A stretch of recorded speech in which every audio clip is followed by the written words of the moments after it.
예배 시간이에요. 잠깐, 아직 준비가 안 되었다고요? 그럼 함께 준비해봐요. 먼저 주변을 깨끗하게 정돈해요. 단정한 옷으로 갈아입어요. 성경책, 찬송가, 헌금을 준비해요. 누워있거나 간식을 먹지 않기로 약속해요. 다른 행동은 멈추고 예배에 집중해요. 찬양 시간에는 기쁜 마음으로 일어나서 따라해요. 성경 말씀은 함께 큰 목소리로 따라 읽어요. 설교가 끝나고 기도 후에는 큰 소리로 아멘해요. 아멘. 준비한 헌금은 따로 저금통이나 성경책에 모아두었다가 교회에 출석할 때 드려요. 예배가 끝날 때까지 경건하게 예배에 집중해요. 광고도 잘 듣고 기억해두세요. 그럼 예수님과 함께 기쁘고 행복한 예배 시간이 되기를 바라요. 예배 자리에 나오신 모든 우리 중등부 친구들을 환영하고 또 축복합니다. 신방 때 본 친구들도 있지만 많이 못 본 친구들도 있기 때문에 다들 어떻게 지내고 있는지 정말 궁금하고 정말 보고 싶네요. 여러분들, 우리가 주일에 모여서 예배를 드리는 그날까지 각자 잘 지내고 계시고 항상 신앙생활, 하나님 앞에서 바르게 해나갈 수 있는 우리 중등부 친구들이 다 될 수 있기를 바랍니다. 오늘 우리 중등부 예배를 하나님께 올려드리겠습니다. 오늘은 찬송가 438장, 내 영혼이 은총 입어 부르시겠습니다.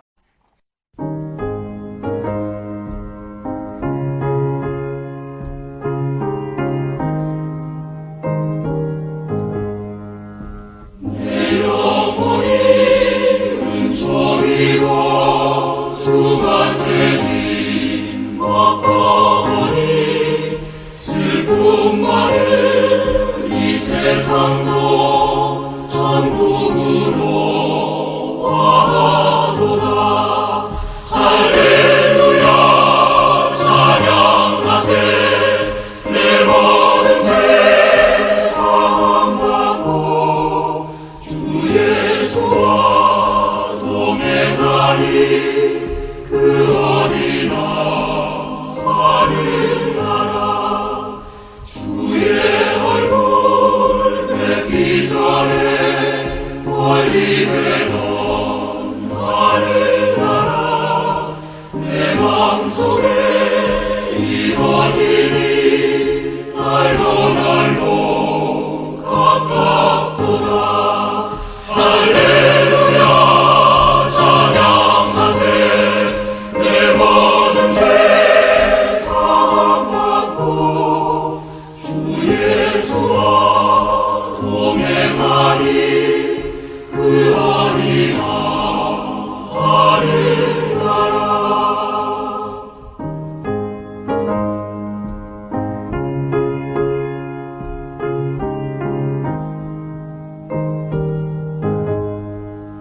높은 산이 거친 들이 초막이나 궁궐이나 내 주 예수 모신 곳이 그 어디나 하늘나라.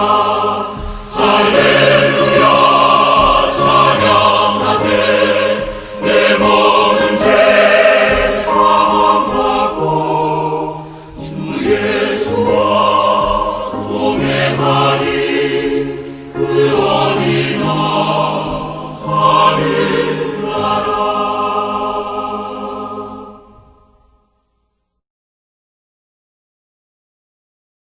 서민석 강도사님께서 대표로 기도하시겠습니다. 기도하겠습니다. 살아계신 하나님 아버지 감사합니다. 하나님, 우리 사랑하는 중등부 친구들 주일을 기억해서 주님 앞에 주님 지금 영상으로 주님 앞에 예배를 드리고 있습니다. 하나님, 우리 친구들의 이 예배를 부족하지만 하나님 그래도 기뻐 받아 주옵소서. 하나님 아버지, 우리 친구들이 혹시나 영상으로 예배 드린다고 해서 마음이 흐트러진 친구가 있습니까? 하나님, 이 시간 바로 잡아주시고 누구 앞에 누구를 위하여 예배를 드리는가를 하나님 지금 생각나게 하여 주옵소서. 하나님, 오늘 이제 이은총 강도사님 하나님의 말씀을 전합니다. 하나님 함께하여 주시고 전하는 자나 듣는 자나 모두 은혜 받는 귀한 시간 되게 하여 주소서. 하나님, 강도사님께서 하나님의 말씀을 전하실 때에 하나님 주의 말씀에 놀라운 능력이 나타나게 하셔서 우리 친구들, 이 말씀을 듣는 모든 자들의 삶을 변화시켜 주옵소서. 하나님, 예배 마칠 때까지 하나님 우리 친구들 집중력도 하나님 붙잡아 주시옵고 이 모든 것 우리 주 예수님의 이름으로 기도합니다. 아멘. 기도해 주셔서 감사합니다. 오늘 우리에게 주시는 하나님의 말씀은 디모데후서 2장 20절부터 22절 3절입니다. 한 목소리로 합독하도록 하겠습니다.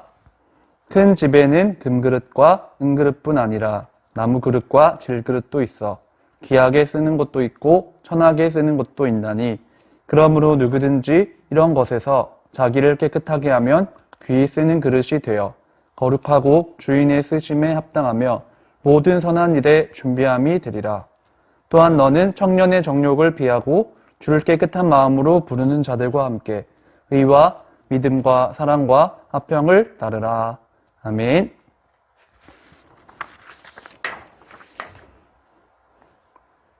예수님을 믿는 그리스도인들의 가장 큰 꿈이 있다면 단 한 번뿐인 짧다면 짧다고 할 수 있는 인생을 하나님 아버지로부터 귀하게 쓰임받는 일일 거예요. 우리 중등부 친구들도 지금의 10대, 20대의 시기를 하나님 앞에서 성실하고 경건하게 또 어떻게 준비하느냐에 따라서 앞으로 30대 또 40대의 인생이 달라질 건데요. 오늘은 디모데후서 2장 20절부터 22절 이 본문을 중심으로 하나님 아버지께로부터 쓰임받는 비결이 무엇인지를 함께 살펴보도록 하겠습니다. 네, 한번 넘겨주시면 감사하겠습니다. 오늘 우리가 읽었던 이 본문 디모데후서가 어떤 책인지 우리 친구들이 쉽고 간편하게 기억할 수 있도록 5개의 키워드로 한번 정리해 보았습니다. 첫 번째 키워드는 마지막이라는 단어죠. 이 디모데후서는 사도 바울의 생애에서 가장 마지막에 기록한 편지예요. 만약 여러분들이 책을 쓰는 작가라면 인생의 끝 무렵에 있었을 때 쓰는 그 책에 대해서 어떤 마음이 들 것 같습니까?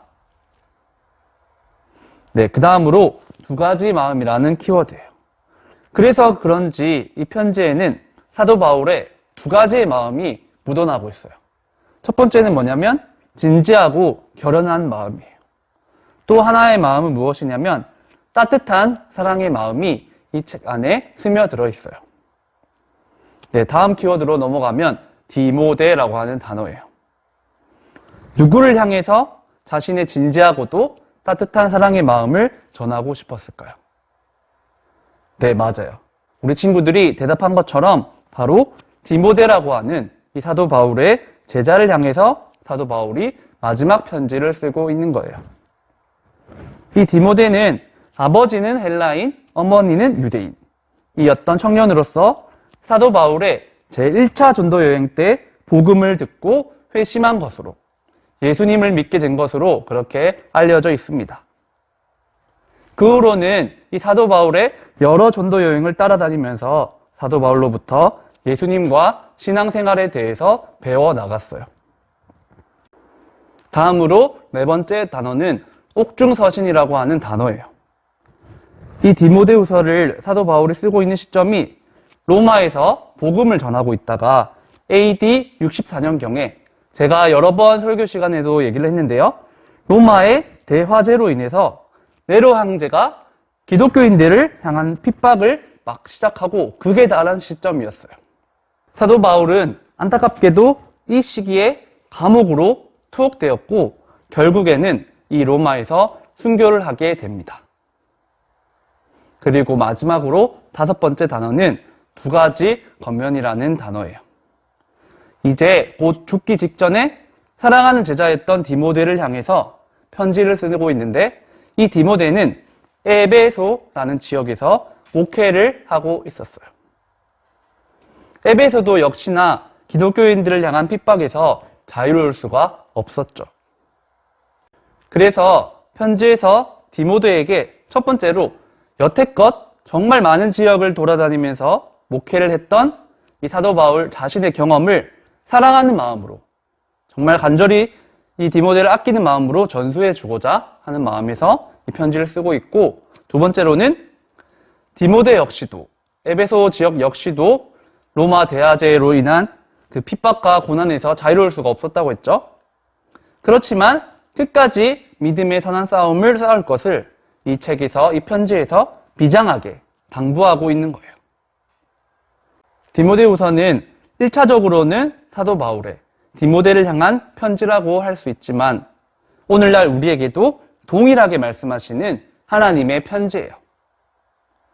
바울의 뒤를 이어서 주의 종으로 귀하게 쓰임받기를 원했던 디모데에게 바울이 진지하고 또 사랑이 가득한 마음으로 권면을 했던 것처럼 2020년의 오늘날 하나님께 귀하게 쓰임받기를 원하는 우리에게도 하나님은 이 디모데후서를 통해서 말씀하기를 원하고 계세요.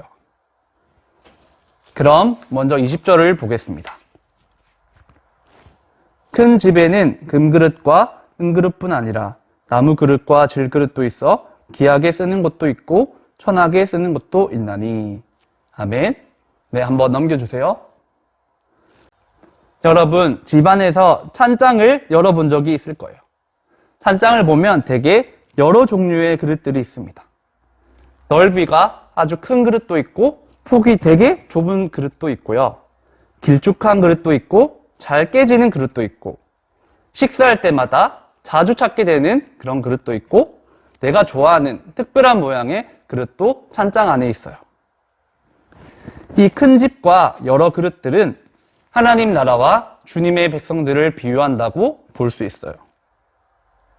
하나님 나라에 속한 우리들을 한번 가만히 둘러보세요. 여러분들이 신앙생활을 할 때 강도사님과 또 친구들과 주위의 선생님들을 한번 생각해 보세요. 참으로 다양한 생김새들을 가지고 계시고 성격들도 다 다르다고 했어요. 그래서 지지난주에 제가 여러분들에게 말씀을 전한 것처럼 달라 같아. 우리는 서로 다 다르지만 하나님 나라에 속한 주의 백성이라는 점에서 공통점이 있다고 그렇게 얘기를 했죠. 이 큰 집안의 그릇들 중에서 주인에게 소중하게 쓰임을 받고 싶지 않는 그런 그릇은 없을 거예요.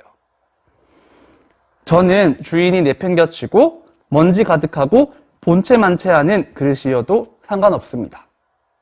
이렇게 고백하는 그릇은 단 하나도 없을 거예요. 마찬가지로 우리도 우리의 구주이신 예수님을 믿고 신앙생활을 할 때 우리 전부가 다 하나님께 귀하게 쓰임받기를 원하고 있잖아요.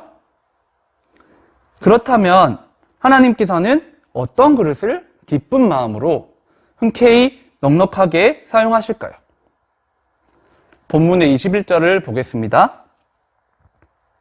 그러므로 누구든지 이런 것에서 자기를 깨끗하게 하면 귀히 쓰는 그릇이 되어 거룩하고 주인의 쓰심에 합당하며 모든 선한 일에 준비함이 되리라.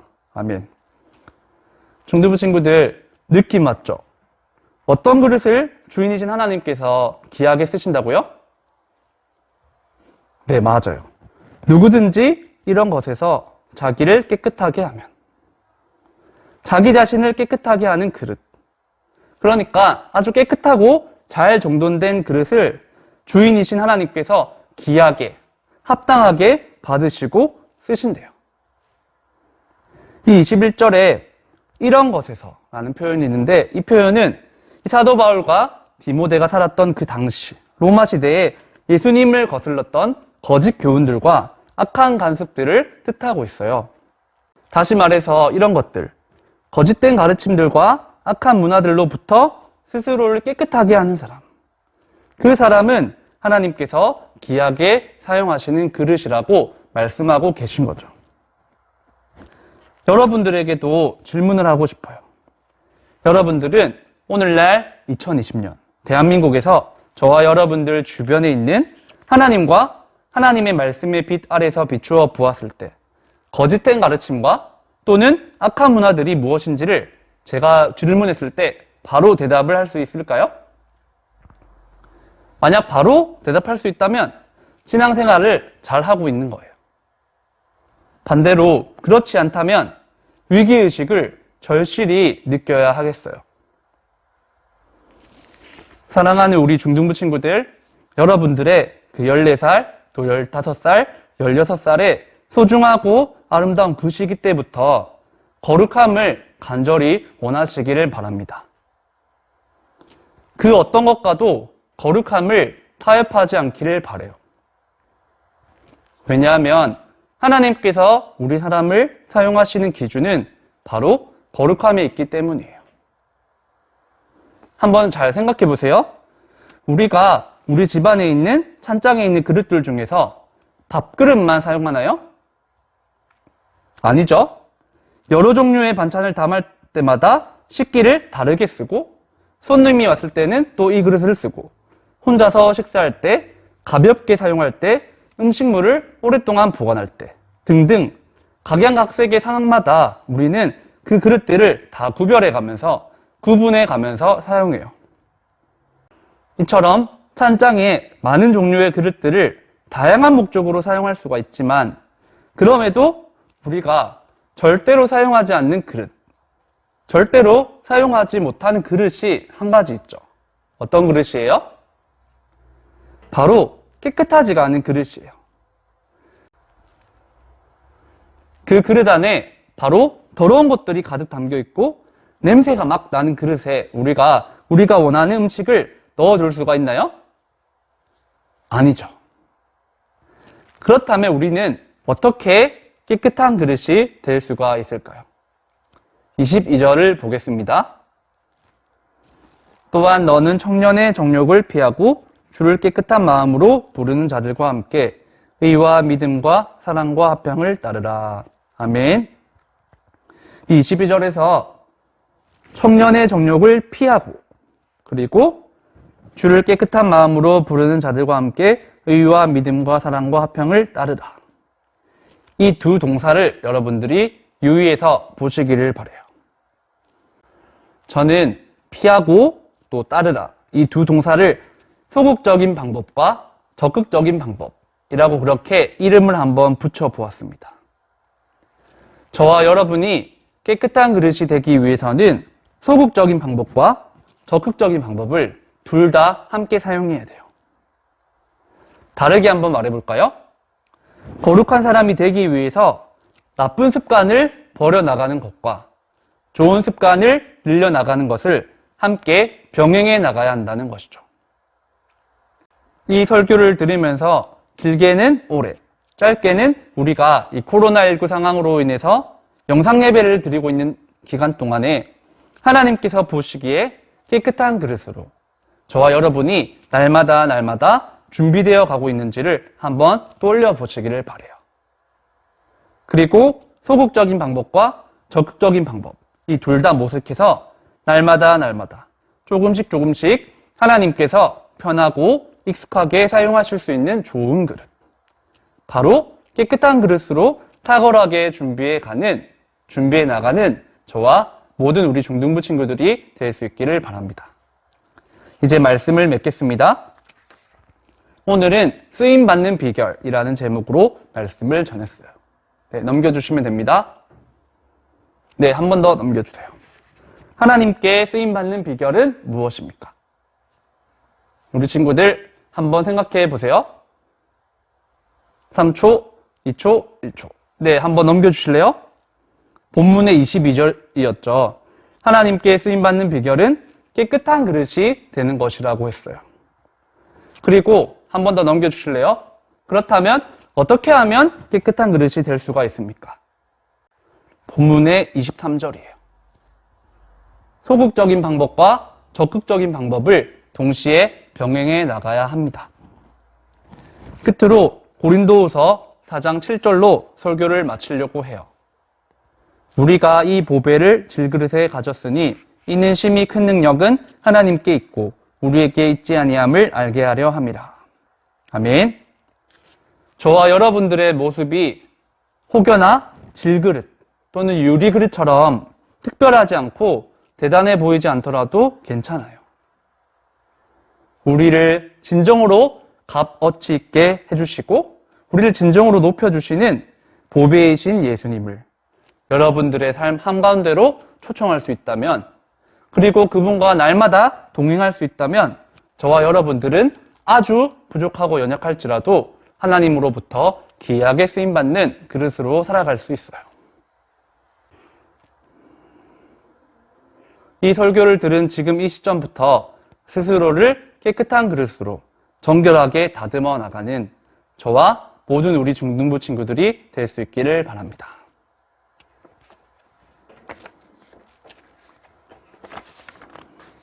주기도문으로 기도하심으로 우리 중등부 예배를 마치도록 하겠습니다. 하늘에 계신 우리 아버지여, 이름이 거룩히 여김을 받으시오며 나라가 임하시오며 뜻이 하늘에서 이루어진 것 같이 땅에서도 이루어지이다. 오늘 우리에게 일용할 양식을 주시옵고 우리가 우리에게 죄 지은 자를 사하여 준 것 같이 우리 죄를 사하여 주시옵고 우리를 시험에 들게 하지 마시옵고 다만 악에서 구하시옵소서. 나라와 권세와 영광이 아버지께 영원히 있사옵나이다. 아멘. 네, 이것으로 오늘 우리 중등부 예배를 마치도록 하겠습니다. 오늘 강고는 두 가지인데요. 첫 번째는 여러분들이 오늘 설교의 적용이 뭐였죠? 깨끗한 그릇. 깨끗한 그릇이 되기 위해서 소극적인 방법과 적극적인 방법이 있다고 말씀을 드렸는데, 여러분들만의 소극적인 방법, 또 적극적인 방법이 무엇인지를 한번 생각해보고 적어보고 일주일 동안 실천한 후에 어떻게 실천했는지를 강도사님에게 얘기를 해주시면 되겠습니다.